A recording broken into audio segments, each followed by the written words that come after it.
Sekarang giliran Ade Armando.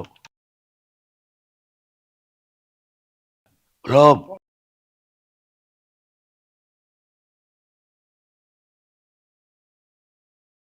Makanya. Ya, ya saya karena waktunya juga sudah semakin sempit, saya langsung aja. Gini, menurut saya sih memang saya lihat dari ilmu saya lah, komunikasi. Ini ada pesan-pesan yang ingin disampaikan kepada publik. Dan dalam hal ini saya sih merasa, saya menduga ya, mengingat Anda nggak berani bilang, udah ketangkep belum sih Harun Masiku itu? Kalau saya sih menduga udah. Jadi ketika Pak Marwata itu menyebut dalam 1 minggu, itu sebetulnya sudah pasti ketangkep. Karena dia udah tahu pasti dia ada di mana.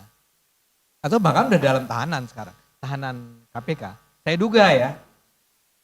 Jadi ini adalah sebuah statement kepada publik, guys gitu ya, publik, ini jangan khawatir nih, Pak Harun Masiku udah ketangkep, udah kita di dalam penguasaan kita. Karena Anda sendiri kan bilang sebetulnya udah cukup lama itu bisa diikuti kan. Cuma Anda waktu itu di tol. Sekarang pertama, saya menduga dalam 1 minggu ini mudah-mudahan benar-benar tuh muncul pernyataan bahwa Bapak mau komentar langsung. Bukan, sebenarnya kan taruhan nggak boleh, tapi boleh nggak taruhan gitu aja. Karena kalau taruhan Anda akan bilang? Nggak mungkin. Nggak mungkin? Nggak mungkin. Kenapa? Jangankan seminggu, sebulan ke depan itu belum ketangkep juga Harun Masiku. Oke. Ya, oke. Ya, kita beda pendapat artinya. Kalau dalam pandangan saya, itu sudah diperoleh. Dan ini ingin disampaikan bukan hanya kepada publik, tapi semua pihak yang selama ini sebetulnya adalah, saya mau sebut apa, kayak stakeholders dari kasus Harun Masiku. Orang-orang yang berkepentingan dengan kasus Harun Masiku, bahwa dalam waktu dekat ini sudah akan terbongkar. Nah lebih jauh lagi, ini kan ada hal yang menarik nih tentang 4 tahun Harun ini tidak tertangkap. Ya. Dan barusan saja diceritakan, kita diingatkan oleh sebuah cerita di masa lalu. Ada banyak orang yang mengatakan bahwa kesulitan untuk menangkap Harun Masiku oleh KPK di masanya, di masa lalu, itu adalah karena, saya minta maaf, tapi saya harus menyebut apa yang dibicarakan di media, adalah peran dari ketua. Itu Anda tentu juga mendengar itu kan, ya. Pak Firly ya, Firly Bahuri, betul ya. Itu kan disebut sebagai salah seorang yang dianggap menjadi aktor yang menghalangi KPK untuk sampai menangkap Harun Masiku. Misalnya saja Anda katakan tadi kan, ada 2 hal nih yang saya ingat. Satu kasus PT IKA. Anda belum menjadi tim waktu itu ya. Ya. Tapi tim yang akan menangkap Harun Masiku sudah mengikuti perjalanan Mas Harun sampai diketemukan dia ada di PT IKA. Datanglah tim KPK kan untuk menangkap Pak Harun. Mereka masuk, kalau nggak salah mereka sholat ya. Mereka sholat di masjid dulu. Karena religius orang-orangnya kan. Jadi sebelum nangkep sholat dulu. Setelah ngilang orangnya. Bukan. Merekanya disuruh ditahan. Si para penangkap itu, orang-orang KPK yang akan menangkap itu didatangi oleh orang-orang PT IKA. Betul ya? Yang dikatakan bahwa Anda ngapain ada di sini, bla bla bla. Akhirnya ditahan. Iya. Ini masjid mana nih ya? Tapi ditahan. Pada saat ditahan itulah Pak Harun udah hilang lagi. Ini tolong penonton jangan terlalu terpengaruh oleh cerita. Jadi ya. Iya, oke. Ya. Nah, saya mau bilang bahwa kalau sampai itu terjadi, benar-benar terjadi dan saya duga terjadi karena toh dibicarakan di media kan. Itu kan pasti ada instruksi dari yang punya otoritas di KPK kan agar itu dilindungi. Kemudian Anda sendiri cerita, Anda sebetulnya sudah hampir bisa menangkap. Ternyata dihentikan. Bahkan Anda di TWK-kan. Bayangkan, itu kan harus pasti datang dari sebuah pihak tertentu. Nah sehingga kalau sekarang orang bertanya-tanya, kenapa sesudah 4 tahun kembali lagi nih Harun Masiku? Salah satu jawaban sederhananya adalah Salah satu jawaban sederhananya adalah karena sudah tidak ada lagi Pak Firly. Bisa begitu kan? Ya. Nah sekarang KPK Yang bisa memerintah Pak Firly siapa ya? nggak tahu saya. Nggak tahu. Masa nggak tahu? Ya saya nggak mau Nggak, masuk ke sana. jangan ngasih kebenaran jangan setengah-setengah. Saya nggak Karena tahu. nggak mungkin Firly kerja sendiri Pak sebagai ketua KPK. Tapi kalau Anda Setengah kebenaran itu kebohongan juga. Oke. Ya. Saya nggak tahu. Jadi nggak ada Pak Firly. Sekarang KPK menjadi punya taring kembali dalam kasus Harun Masiku. Karena itu sekarang kita harus melihat kelihatannya ini KPK yang sekarang itu betul-betul akan menuntaskan kasus Harun Masiku. Nah dalam kaitan ini,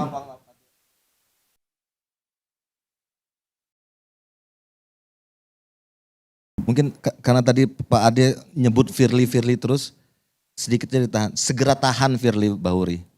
Karena dia kan nggak ditahan-tahan sampai sekarang. oke. Gitu loh ya. Oke.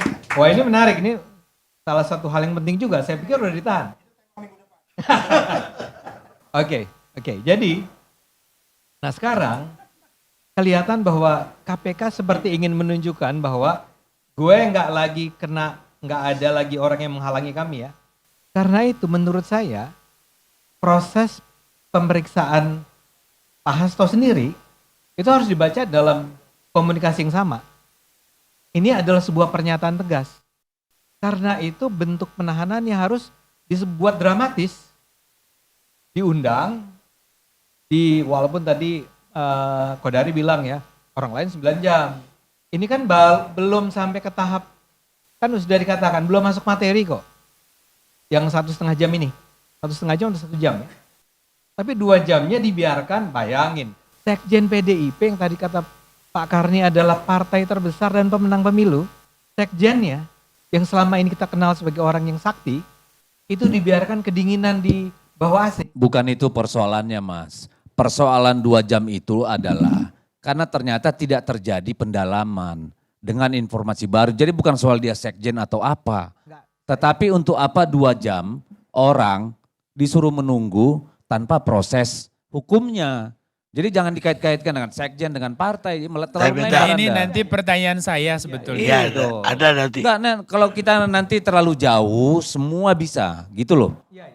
Ini pendapat saya, lagi-lagi kita mungkin beda pendapat ya. Nah dalam hal ini, itu semua adalah sebuah bentuk kesengajaan yang dilakukan terhadap seorang, saya terpaksa ulang nih, seorang tokoh yang sedemikian punya otoritas selama ini. Ini ingin dikatakan bahwa sekarang you are nobody ya. Sekarang Anda akan diperiksa secara serius oleh kami. Dengan cara yang barangkali tadi sebetulnya tidak sesuai dengan asas apa namanya ya, hukum. Ya. Bahwa kenapa harus dirampas? Saya duga dengan sengaja harus dirampas. Dengan cara ada orang bertopeng, bermasker, datang dan menipu si asisten dan seterusnya. Jadi kita harus melihat bahwa kayaknya sih selain bahwa Harun Masiku sudah pasti akan tertangkap atau pasti tertangkap, pada saat yang sama saya menduga bahwa memang ada upaya serius untuk mengangkat keterlibatan atau dugaan keterlibatan dari Pak Hasto di dalam kasus Harun Masiku. Nah sekarang saya minta kita semua atau kita ingin agar kita semua mengingat apa yang terjadi di masa lalu itu. Pak Harun Masiku itu adalah orang yang sebetulnya menempati suara 3 terbesar di Sumatera Selatan atau Sumatera Selatan kan? Yang nomor 1-nya Pak Nazarudin Kemas meninggal, yang seharusnya menggantikan dia adalah Rizky Aprilia. Ya, Rizky Aprilia. Nah, sebetulnya harusnya memang Rizky Aprilia yang naik dan sekarang barangkali betul ya, Rizky Aprilia yang naik. Iya. Tapi ketika itu DPP PDI lah yang memutuskan bahwa yang harus naik adalah bukan Rizky, tapi Harun Masiku. Itu diputuskan dalam sebuah rapat pleno. Keputusan rapat pleno itu yang diminta dibawa ke KPU, tapi ditolak oleh KPU. Sekarang pertanyaannya adalah memang kalau DPP PDIP sampai ketika itu memutuskan Harun Masiku sebagai caleg pemenang di Sumatera Selatan, pertanyaannya adalah apakah misalnya saja saya sebut secara eksplisit, Pak Hasto tidak terlibat di dalam keputusan tersebut. Saya duga terlibat. Belum tentu dia bersalah, tapi bahwa dia turut memutuskan iya. Mungkin saya jelaskan soal itu. Enggak, saya jelaskan dulu soal itu. Enggak, ini cerita panjang nih. Saya jelaskan dulu. Tahun 2009, sutradara Ginting almarhum meninggal dunia. Ya. Menjadi debat, kemana suaranya diberikan? Kan suaranya ke partai. Pada waktu itu kita meminta fatwa Mahkamah Agung dan KPU. Pada saat itu diserahkan kepada partai untuk memutuskan kemana suara itu diberikan. Ya, 2009. 2014 terjadi lagi di Sumsel. Pak Nazarudin Kiemas meninggal dunia. Ya. Kemudian kita meminta fatwa ke Mahkamah Agung. Sama prosesnya. Ya, dan enggak 2014 dong. Dan itu kan terjadi di partai lain juga. Oh iya, dan 2019. berhasil. Sorry, 2019. Iya, jadi iya. Oke, jadi ini adalah pengalaman 2009 dan diberikan kewenangan itu kepada partai. Karena kan logikanya dalil kita pada waktu itu suara itu kan dilimpahkan ke partai. Partai dong yang berhak menentukan kepada, entar dulu. Dan MA mengiyakan, KPU mengiyakan pada tahun 2009. Upaya yang sama kita lakukan tahun 2019. Meminta fatwa Mahkamah Agung dan KPU. Dan akhirnya ditolak, selesai. Gak ada urusan kita. Karena apa? Kita dalam menyusun caleg itu Pak, itu memperhitungkan latar belakang dan distribusi per komisi. Kepentingan itu, jadi jangan dibilang seolah-olah, karena kan kita nggak bisa mengganti orang tanpa keputusan KPU. Begini Bang Deddy. Yang memutuskan kan Kalau KPU. KPU, kalau PDIP ketika itu menerima keputusan KPU untuk tidak mengganti, tidak mengangkat Harun Masiku. Mana bisa PDIP mengangkat Harun Masiku Pak? Anda ngawur. Kan saya udah kasih contoh 2009 sutradara Ginting diperbolehkan kami meminta fatwa Mahkamah Agung. Enggak, saya enggak marah. Cuma suara saya harus lebih keras karena Anda ngomong. Jadi lalu diiakan oleh Mahkamah Agung, diubah oleh KPU. 2009. 2019 terjadi lagi, kami meminta lagi fatwa ke Mahkamah Agung. Ya, dan kemudian ditolak. KPU pun tidak melaksanakan, ya sudah selesai urusan. Enggak selesai. Jadi jangan bilang kalau KPU tidak mengganti, mana bisa PDIP mengganti. Jangan bilang udah selesai kan. Gini, kalau Mahkamah Agung bahkan mengabulkan permohonan fatwa itu. Boleh diganti oleh Harun Masiku. Namun KPU-nya anggot-anggotan gitu loh. Gara-gara anggotan ternyata ada yang minta duit gitu loh. Sebenarnya itu aja kok. Gitu kan Bang Deddy kan? Ya betul, KPU-nya. Mahkamah Agung saya ingat, itu mengabulkan. Jadi KPU-nya menolak dan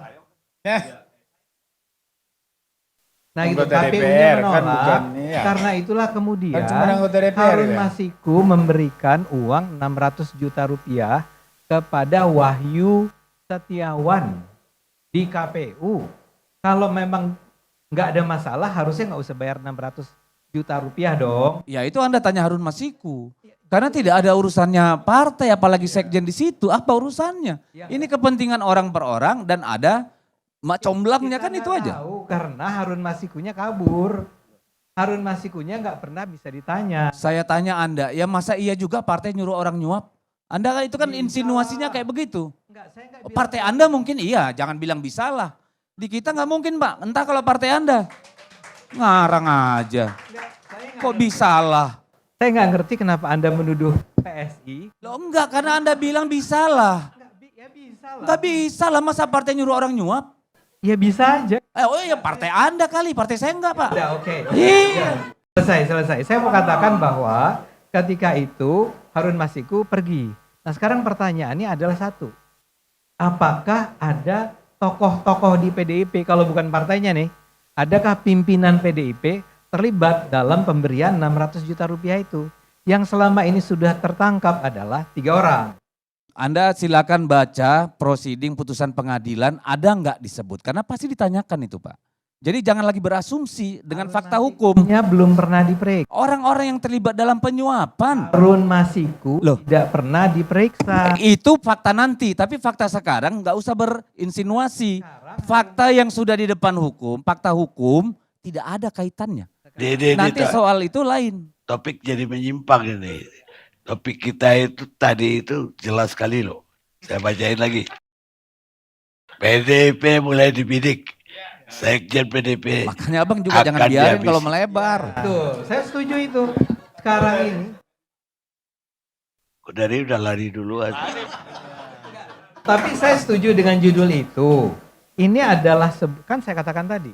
Saya duga ini selanjutnya nih 6 hari atau 2 minggu atau sebulan ke depan. Isunya akan ke arah PDIP dan Hasto Kristianto.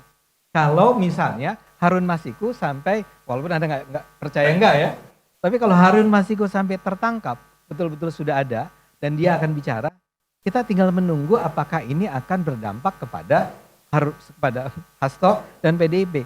Karena sekarang pertanyaan saya kan gampang, kenapa Hasto sampai dipanggil saat ini?